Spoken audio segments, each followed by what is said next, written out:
Hi, welcome to Conflict Story, where we bring you the best and most fascinating stories just for you. Let's dive right into one of those stories. It begins like this.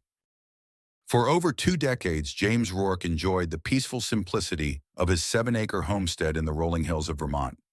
His property was modest but full of life, a cozy farmhouse he had lovingly restored, rows of flourishing vegetables, and a few spirited goats and chickens. This haven had been his dream, a retreat from the chaos of the city. That peace shattered when a letter from the president of the local homeowner association, tied to a posh residential development 3 miles away, arrived in his mailbox. The letter began politely enough but quickly turned shocking. The homeowner association had plans to annex James's property into their jurisdiction to accommodate the construction of a sprawling golf course. They intended to carve through his land to extend the course. James was neither a member of this homeowner association nor interested in their projects. The audacity left him stunned. Determined to confront this matter directly, James drove to the development the following morning. Glistening with freshly built luxury homes, the neighborhood's hub was a massive clubhouse where the homeowner association offices resided. A receptionist escorted him to the office of the homeowner association president, Peter Caldwell. Sitting behind a mahogany desk, Peter's demeanor radiated smug self-importance. "Mr. Caldwell," James began, holding back his rising frustration, "I'm James Rourke, the owner of the land you wrote to me about. I'm here to clarify that I'm not part of your homeowner association, and you have no authority over my property." Peter's smile didn't reach his eyes. "Ah, Mr. Rourke, thank you for coming in. Yes, we're aware of your situation. However, for the benefit of the community, we've decided to incorporate your acreage."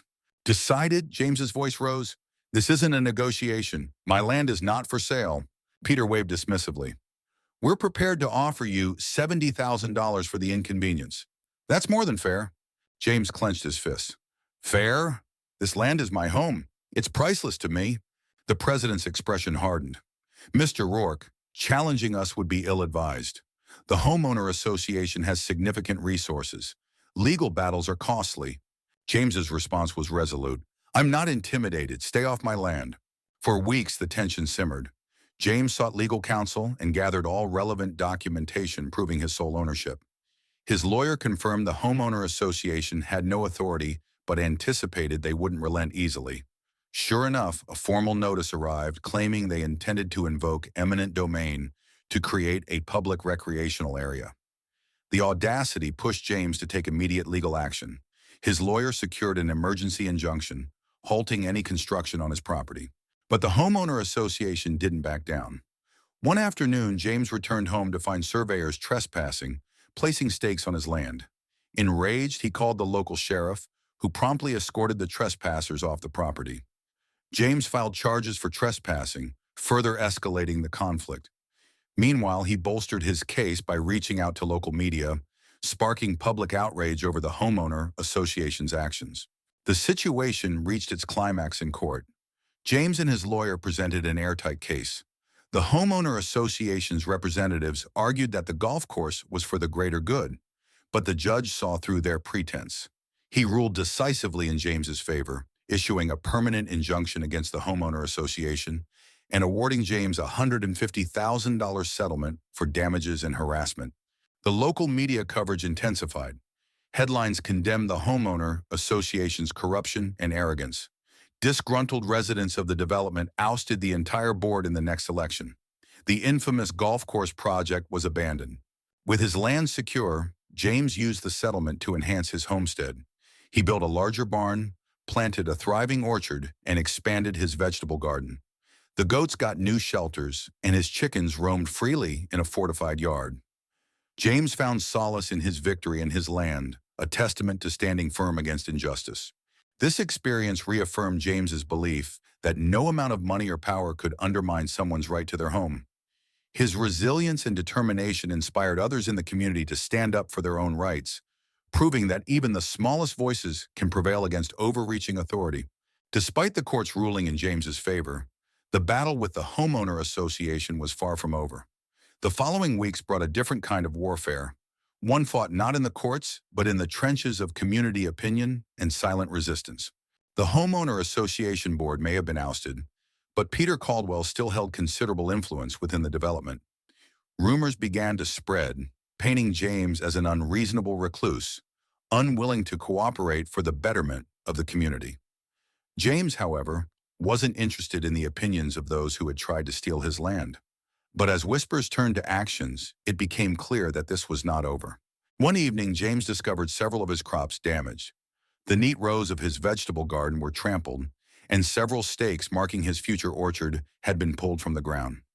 At first, he thought it might have been animals, but when he found a discarded clipboard bearing the Homeowner Association logo in his field, the message became clear. This was retaliation. James wasted no time reporting the incident to the sheriff. He knew documenting every act of harassment would be crucial in building a case if the Homeowner Association tried to escalate their tactics. Still, he couldn't shake the feeling that his peaceful life was under siege. To protect his land, he installed security cameras and reinforced his property line with sturdy fencing. Then came the mailers. Glossy flyers were distributed throughout the community, accusing James of being an obstructionist and suggesting that his property was an eyesore preventing the neighborhood from reaching its full potential. The mailers even featured doctored photos showing James's home in disrepair. It was a blatant smear campaign. James's lawyer advised him to stay calm and avoid responding directly, but James had his own plan. He reached out to the local newspaper that had covered his court victory. Sharing the details of the harassment campaign, James provided evidence of the vandalism and the falsehoods in the mailers. The paper's investigative journalist ran a follow-up piece titled "The War on a Vermont Farmer," exposing the Homeowner Association's ongoing attempts to intimidate James even after their legal defeat. The article struck a nerve. Letters of support began pouring in from residents of the development who hadn't been aware of the full extent of the Homeowner Association's actions. Some neighbors even reached out to James directly, apologizing for the behavior of the board and offering to help repair the damage to his garden. One elderly couple, the Thompsons, shared their own stories of being pressured by the Homeowner Association to conform to arbitrary standards. Feeling a renewed sense of solidarity, James decided to host a community open house on his property. He invited neighbors and local residents to see his homestead, meet his goats and chickens, and enjoy some of the fresh produce he'd grown. The event was a success, drawing dozens of attendees who left with a new appreciation for the land James had fought so hard to protect. The Thompsons even brought homemade pies, which quickly became the centerpiece of the gathering. While the Homeowner Association's smear campaign faltered, James remained vigilant. His security cameras caught an intruder one night attempting to cut through his new fence. The footage was clear, and the sheriff's office quickly identified the culprit. A former Homeowner Association board member who had been vocal about the golf course project. The arrest sent a clear message that James wouldn't tolerate any further harassment. But James wasn't just playing defense. He worked with his lawyer to file a defamation suit against Peter Caldwell and other key figures involved in the mailer campaign. The evidence was overwhelming, and the case didn't even make it to trial. The defendants settled out of court for an undisclosed amount. This time, James used the money to fund a community garden project, ensuring the entire town benefited from his victory. By the end of the year, the hostility had all but disappeared. The Homeowner Association's new leadership distanced themselves from the previous board's actions and issued a formal apology to James. They also vowed to adopt new transparency measures to prevent future abuses of power. For James, it wasn't just a personal victory, but a win for everyone who'd ever been bullied by those in authority. James continued to live on his land, enjoying the fruits of his labor and the friendships he'd built through adversity. His story became a local legend, a reminder that even against formidable opponents, determination and community spirit could prevail. Months passed, and James began to feel the weight of the previous year lift.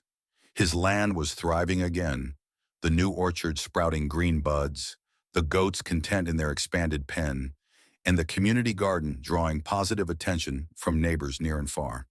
But James knew better than to let his guard down completely. The Homeowner Association's former leadership might have been defeated, but their legacy of meddling had left its mark. James's vigilance paid off when an unexpected visitor arrived one bright autumn morning. A sharply dressed man in his mid-30s introduced himself as Mark Dillon, a representative of a real estate development firm. His tone was polite, but his words carried the same entitled arrogance James had come to recognize. "Mr. Rourke," Mark began, flashing a business card, "our company is very interested in acquiring properties like yours for an exciting new venture. With the growth in this area, we're planning a luxury resort complex, and your land would be a key component.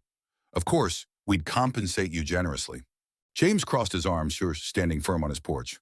"My land isn't for sale, Mr. Dillon. Not now, not ever." Mark's smile didn't waver. "I understand your attachment, but think of the opportunities. You could retire comfortably, travel, maybe buy a place even bigger than this." "I already have everything I need right here," James replied, his tone leaving no room for negotiation. "Good day, Mr. Dillon." The developer's charm cracked slightly, but he left without further protest. James watched him drive away, a knot forming in his stomach. He had no intention of selling, but the encounter reminded him that his fight for his land might not be over. Sure enough, Mark's visit was only the beginning. Over the following weeks, James noticed more strangers driving slowly past his property, some even stopping to take pictures. Flyers advertising the proposed resort began appearing in town, touting unparalleled luxury in a scenic countryside setting. The resort's promotional materials made it clear they had their sights set on James's land. Determined not to be caught off guard, James dug deeper. He learned that the development firm had a reputation for using aggressive tactics to acquire properties, including leveraging eminent domain laws in questionable ways. While they hadn't made any formal moves yet, James knew it was only a matter of time. He reached out to the allies he had gained during his battle with the homeowner association, local journalists, community leaders, and even a few sympathetic neighbors. Together, they began raising awareness about the potential impact of the resort. Public forums were held where residents voiced their concerns about increased traffic, environmental damage, and the loss of the area's rural character. Meanwhile, James fortified his legal position. His lawyer filed preemptive motions to challenge any attempt at eminent domain, citing the clear lack of public benefit in building a private luxury resort. James also enlisted the help of a land conservation group, which helped him place a portion of his property under a conservation easement. This move legally protected that land from being developed, no matter who owned it in the future. The developer's plans began to stall as opposition grew.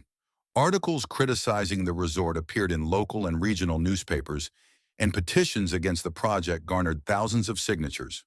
The firm tried to counter with a PR campaign, promising jobs and economic growth, but the community wasn't buying it. Then came the intimidation tactics. Late one night, James awoke to the sound of tires crunching on gravel. He looked out the window to see a car idling near his property line. Moments later, the headlights cut out, and figures moved through the shadows. James grabbed his phone and called the sheriff, his heart pounding. When the deputies arrived, the intruders were gone, but the damage was evident. Several of the newly planted orchard trees had been hacked down, and a section of his fence was smashed. The message was clear. Someone wanted James to feel threatened. But James refused to be cowed. He installed additional security cameras, floodlights, and even motion-activated alarms. His resolve only strengthened, and the community rallied around him. Neighbors took turns keeping watch, and volunteers helped him replant the damaged trees. The breaking point came during a town hall meeting where Mark Dillon attempted to pitch the resort project. The room was packed, with many attendees wearing buttons and holding signs in support of James. When Mark took the stage, he was met with a wave of pointed questions and fierce criticism. James stood up and delivered a powerful speech about the value of preserving their community and the dangers of selling out to corporate interests. By the end of the meeting, it was clear the development firm had lost any goodwill they might have had. Shortly after, they announced they were abandoning the resort project, citing unforeseen challenges. Mark Dillon left town, and the strangers stopped circling James's property. James's victory was hard-won, but it reaffirmed his commitment to protecting the land he loved. His story became a rallying cry for communities across the region facing similar battles, proving that standing together could overcome even the most well-funded adversaries. With the threat of the luxury resort vanquished, James Rourke finally felt a sense of relief. His land remained his own, unblemished by corporate greed, and the community that had once been indifferent now stood firmly behind him. However, the scars of the long battle lingered, and James knew that his story wasn't just about his property, It was about standing up against a system that often prioritized profit over people. In the months following the developer's departure, James took stock of everything he had endured and decided to turn his hard-earned experience into something meaningful. He began attending town meetings more regularly, advocating for stronger protections for local landowners. His speeches were impassioned, drawing on his own struggles to highlight the importance of community-driven decision-making. Slowly but surely, policies were implemented to ensure that no other landowner would have to face the same kind of harassment and intimidation he had. James also took steps to deepen his ties with the neighbors who had supported him. The community garden he had started became a thriving hub of activity, attracting families, schools, and even local businesses interested in sustainable agriculture. On weekends, James hosted workshops, teaching gardening techniques and sharing stories about the importance of preserving the land. His once private farm transformed into a symbol of resilience and unity. But as life settled into a new normal, a final challenge arose: a lingering legal battle with Peter Caldwell, the disgraced former homeowner association president. Although the defamation suit had been settled, Peter's personal vendetta against James hadn't subsided. He began spreading false rumors that James had manipulated the court system and accused him of bribing officials to secure his victories. While most people dismissed Peter's claims as the ramblings of a bitter man, James recognized the potential danger of letting such lies fester. Instead of retaliating, James invited Peter to a public mediation session, overseen by a neutral party. It was a bold move, and many doubted Peter would even show up. But to everyone's surprise, he did. The session was tense, with Peter initially doubling down on his accusations. However, as James calmly presented facts and shared his perspective, the hostility began to dissipate. By the end of the session, Peter begrudgingly admitted that he had been wrong to target James. It wasn't a full apology, but it was enough to quell the rumors and restore a sense of peace. With his battles behind him, James turned his focus back to what he loved most: his land. He expanded his orchard, planted wildflowers to attract pollinators, and even started a beekeeping operation. The farm's success became a beacon of hope for others facing similar struggles. Journalists continued to cover his story, and James was invited to speak at events about grassroots resistance and the power of community. One day, while walking the perimeter of his property, James spotted a young couple standing at the edge of his fence. They introduced themselves as new residents in the area and explained how they'd heard about his story. They wanted advice on starting a small farm of their own. James smiled, realizing how far things had come. He spent the afternoon showing them around, sharing tips, and encouraging them to fight for their dreams, just as he had. As the sun set over his fields, James reflected on the journey that had brought him here. His fight against the homeowner association and the developers had been grueling, but it had also been transformative. He'd found strength he didn't know he had, built lasting bonds with his community, and inspired others to stand up for what mattered most. His land wasn't just a piece of property, it was a testament to resilience and the enduring power of a determined spirit. Are you hungry for more slices of stories? Don't forget to subscribe and hit the bell to never miss out on any videos. See you tomorrow.